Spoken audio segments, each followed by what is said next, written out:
right, top of the afternoon to you. As always, it's the game is the game. You know, my man, our dog. Shout out to my bros from college who've pushed me to keep making these videos. And he's always made this comment. Let's talk about Reggie Miller versus Klay Thompson. And I don't know if he's joking or not, but you know what? I got time today, so let's go ahead and do it. So Reggie Miller, a top 75 player of all time, known as one of the greatest shooters of all time, some of the greatest moments in NBA history as far as trash talking, iconic moments. One of the first people and the only people I think to really piss off Jordan to the highest levels of festivity. Uh, but he's a top 75 player, and Klay Thompson wasn't.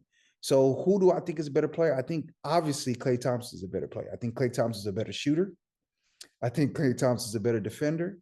And if you talk about just historical moments in NBA history, I would put Klay Thompson's Game 6 at Oklahoma City over almost anything that Reggie Miller did in his career.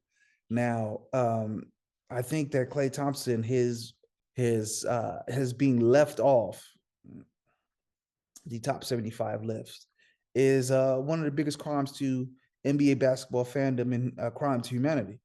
And Reggie Miller, he sits with the greats, and hey, he was one of the greatest players in his day. But I think if you just compare apples to apples, I think Klay is obviously a better shooter than him.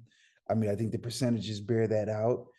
Usually I don't use percentages, but Reggie Miller was primarily a three-point shooter at that time. So, I mean, I think you can kind of compare apples to apples with their shooting. And I mean, defensively, there's no comparison. I mean, so um, Reggie Miller, one of the more overrated players in league history.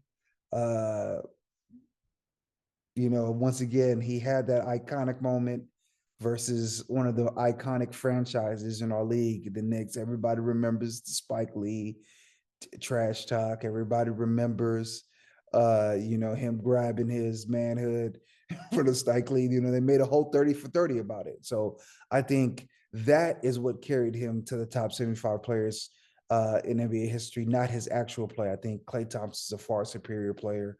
I don't even think there's really a debate there.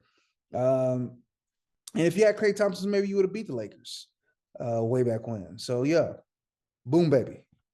All right, let me know what you think. Leave a comment, subscribe. As always, the game is the game.